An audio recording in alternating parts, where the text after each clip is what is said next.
thanks everyone for watching. My name is Matt Fox. This is Breaker Reed, and today we're going to be chatting with, one of my all-time best friends from ASU, Dylan Hong. Hi, Dylan. Hey, How's it going? I'm good. I'm actually just packing up all my stuff. I'm driving back to Texas tomorrow morning. So, What time do you have to leave? I'm thinking about leaving around noonish. I'll probably make a pit stop at New Mexico. Probably Okay, stay there for a night, and then drive back to Texas from there the second day. that's a long drive. It is. It's like 9 hours. From here to New Mexico, Albuquerque is like 9 hours, and it's another like 10 hours from there to Dallas. So Okay, I'm really not looking forward to it, but it's yeah, whatever. I'll yeah, just but once you get there, you can just relax then.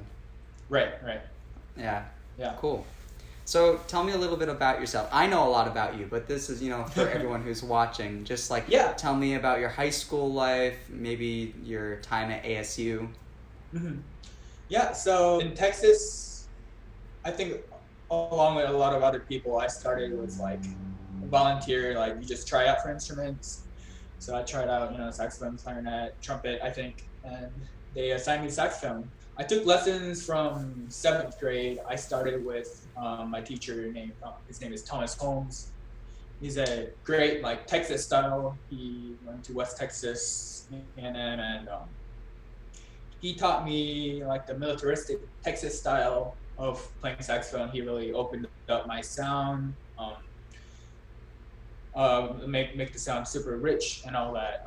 So he really honed my basics down, along with many others. But so I took lessons with him until my junior year, and senior year I switched to Roy Allen Jr. and a lot of people in the saxophone community know him because like I don't know, he just knows everyone. But Yeah. He my senior year I only took lesson with him for a year, but within that senior year he honed down my musical style. He taught me how to play what I wanted people to hear. Like he made Yeah. that part easier for me. Also, he connected me to. He does a lot of saxophone stuff regarding camps and stuff. He's been doing Great Plains for a while, but he also does this Texas Saxophone Day, which is targeted towards high schoolers, middle schoolers, and like Texas All-State tryouts. So my senior year, he invited Creviston and Christopher Creviston and David Dees into this masterclass, and that's the first time I've seen Creviston and hear Creviston. So that's when I got connected to Creviston from Mr. Okay. Allen, and I've been in touch with Creviston ever since, and here I am. Yeah. The past 4 years has been just truly amazing with, everyone in the studio, just wonderful experience. Awesome. Yeah. Yeah, that's great. And it's so great that you're going to be going to Northwestern. You got the teaching assistantship. Thank You're going you. to have an amazing future ahead of you. That's awesome. Yeah, I'm very excited. Cool. So what are a couple things that you're doing during quarantine that maybe isn't saxophone related? Like a couple things that are just keeping you busy, keeping you on track, keeping you motivated. Motivated. I can tell you, yeah, it's not really practicing or anything. I've been just really taking this the past couple of months easy. My roommates and I, we've been binge watching all the like big movie series. We watched, we started with the Harry Potter series, all seven. We finished that in like a day or two. And we started binge watching Game of Thrones. We didn't go to the last two seasons because I don't know if you watch Game of Thrones or not, but it doesn't No, I haven't really seen end it well. But so we were around like season 6 before one of our roommates left to another state to see his girlfriend. But yeah, we've been doing a lot of movie binge watching, just Awesome. literally just Netflix scroll. Yeah, so just like relaxing, chilling. Yeah, That's cool. yeah. Nice. Yeah. So I'm excited to practice again though. yeah, once there's, bigger reasons to, like things to perform and stuff like that. Yeah. Yeah, I think a lot of us are in the same boat there. I wanted to talk a little bit about some of the great things you did this year. You made it to the finals of the NASA solo competition. That's so awesome. Thank you. And you know, the year before you got second at MTNA and the Young Artist. You've just done a lot of great things with Dr. Crevison at ASU. And a lot of those have been solo. A lot of those have also been through chamber music. So what are some of like the best chamber music experiences you've had? Maybe not at ASU, but just in general throughout your saxophone playing career. Best chamber music? Chamber music wise, I think I was in Seon Quartet for like 3 years. You know that, and you know Pat, Kristen, Nathan, all amazing players, amazing people. You know, and I just love like the whole, honestly, like the whole time that I was in Seon. You know, just love making music with people you like, and also there's another. Yeah, you were in it. Remember Great Plains 2 years ago? You were in the quartet with me. It was me, you, Brian, and Jordan. Yep, Brian Catcher. There was something about that quartet. There was something about that quartet that just kind of like, it just worked, you know? Yeah. Kind of clicked. We only had like 3 days to perform the Mechanics by Carter Pan, but I think it was that was a lot of phenomenal fun experience. Yeah, I think I had a squeak on the Altissimo 8 that we don't want to talk about, but. That's okay. That's what made it a great performance. Yes. Yeah. I really don't. I think literally all the chamber music experience I had, like, I don't really have any favorites. It's just I have a blast every time I'm in a chamber group. Yeah. Yeah. That's great. And I know we commissioned, me, you, and Patrick Fair. We commissioned a work by Clint Lyle. Yeah. So we're. You know, COVID kind of put a halt to that, but I'm really looking forward to do some trio work. And we were going to perform the Stacey Garrett Archangels. Right. Yeah. Maybe we can do it in like master regionals in the upcoming year or something. Yeah. We're going to have to reschedule that because that would have been fun. Right. Yeah. Cool. So, can you tell us something that, you know, one particular performance that was maybe the best musical performance you've had? And then another performance that maybe was the most terrifying, one that you'll always remember as being just the worst performance ever.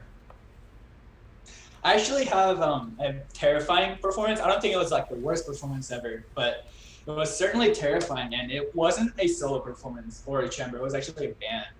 Okay. So I don't know if you remember CBDNA. So ASU hosted a CBDNA conference 2 years ago with now our retired band director, Professor Gary Hill. We were premiering pieces by big composers like John Mackey and Steve Bryant. So at first we decided that we're going all out with lighting and everything to really live up to their names and everything. And CBDNA conference is like such a big conference, and everyone in this, all the band students knew that the whole Gamma slot was going to be full house. Yeah. So we were trying to like live up for that expectation. Like obviously everyone was having a high expectation for us. So our program was about like 2 hours long, like without breaks or anything. Like John Mackey and Steve Bryant, each of those pieces were like 20-30 minutes long. Right. Yeah. So but here's where it gets interesting. So there was a Broadway show that was in Gamage until like 2 days before the CBDNA conference. So we really didn't have any access to do sound checks or anything and do any lightings at all, like until 2 days before. Right.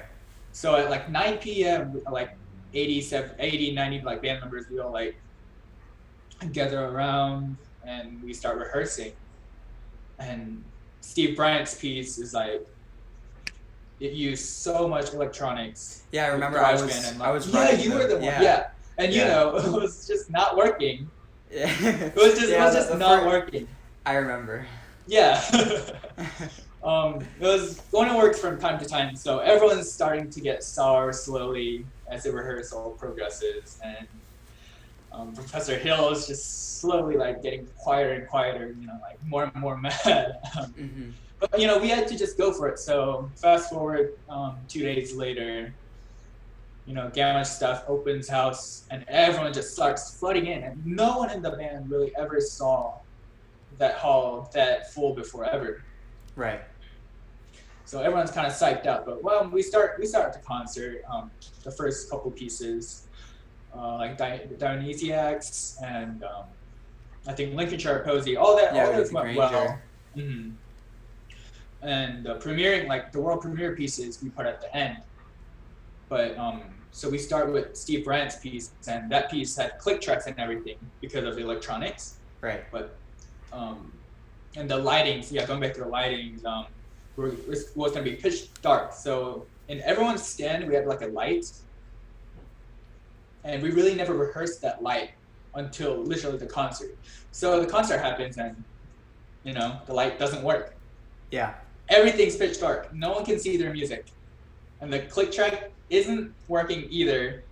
I remember, yeah. So it wasn't. We somehow managed through like there's so many parts that kind of fell apart, but we kind of made it through. But man, the whole time I remember there was one concert, point. I remember there was one point.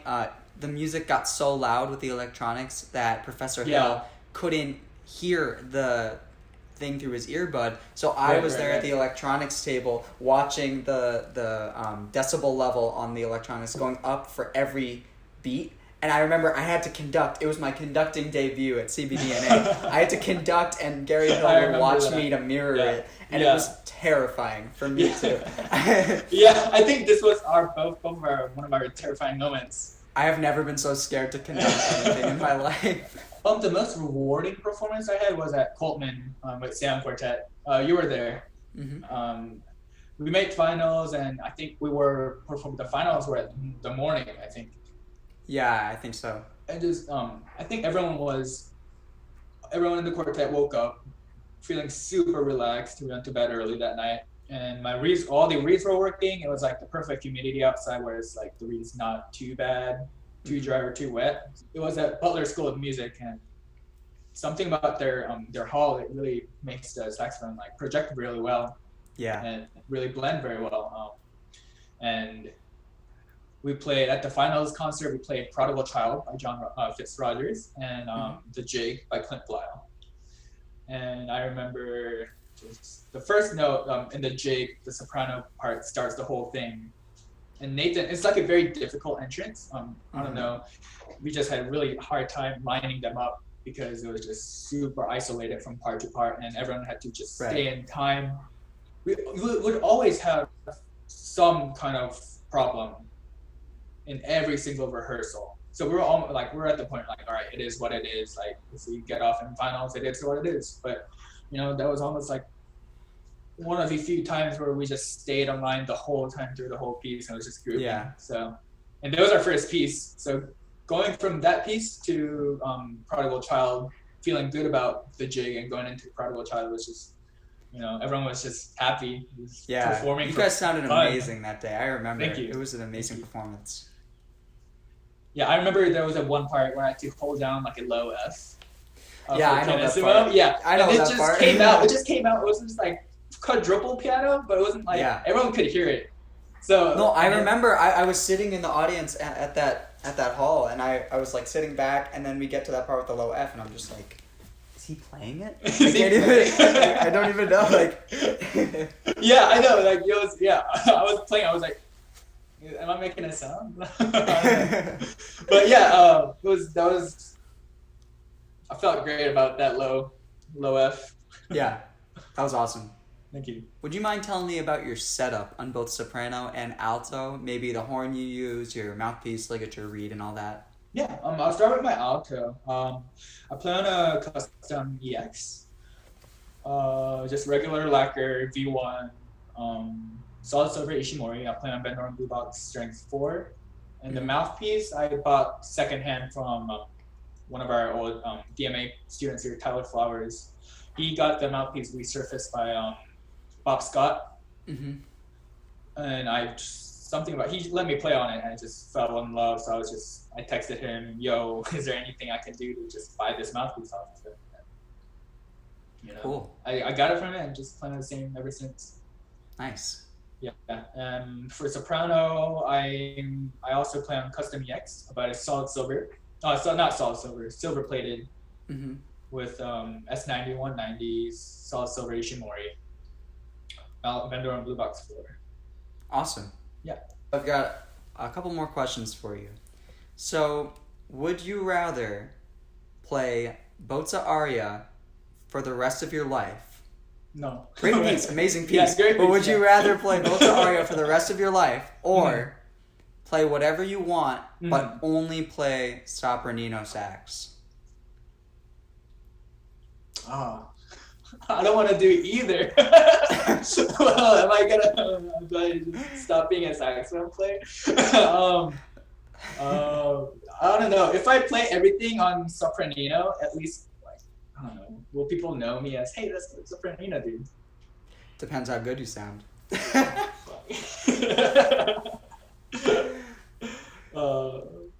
don't know. Yeah, I hate that question. Alright, fine. Yeah. I mean, I don't know. Yeah. I'll do For me- sopranino. I'll do sopranino. Yeah, I would do the sopranino too. I'd get bored of the Bozza Aria very quickly. Yeah. Yeah, that's definitely the right choice. Thank you. Yeah, so do you find yourself making like different types of food or maybe cooking more in general now that you're in quarantine and you maybe have a little bit more time to prepare food? Not? No. You know, I did say I was binging TV shows and everything. For me, binging TV shows and staying on couch like 10 hours a day doesn't correlate with cooking. I don't know. I'm not thinking. There's no time in the day. No, not at all. No. I mean, that's fine. Well, I miss hanging out in restaurants with you. I know. Hopefully, Yeah. at some point soon, it'll be safe enough to go out and do that again. I hope so too. Yeah, so it's about that time. Do you have a read that you chose to break today? Yes. Wait, give me a sec. Okay. Do you want to give me a little bit of a backstory about the read? Yeah. I actually totally forgot that we're gonna break a read at the end. So thankfully there was a read case on my desk right next to well, this read it's been in my read case for a while. I haven't really played on it, and I think that's because there's a chip in the middle. Oh, I can't see it, but I'll take your word. But yeah, there's a chip in the middle, and you know, I don't really like playing on chip reads. Fair enough. Yeah. So you can break it in whatever way you want, whenever you're ready. Something like this. Oh. Can you hear the sound? Now we're an ASMR channel. Yeah, it's gone. It's destroyed. I actually Awesome. wonder if that was a good read or not. Okay. Well, it's broken now. Well, Dylan, this was a lot of fun to have you on, and I'm really going to miss you at ASU. You. Me too. Yeah, you're going to do really great at Northwestern. I'm really looking forward to see what you accomplish next year. Thank you. Yeah. Thanks for having me. Yeah, of course. This was a ton of fun. All right, take care, Dylan. Yeah, I'll see you later.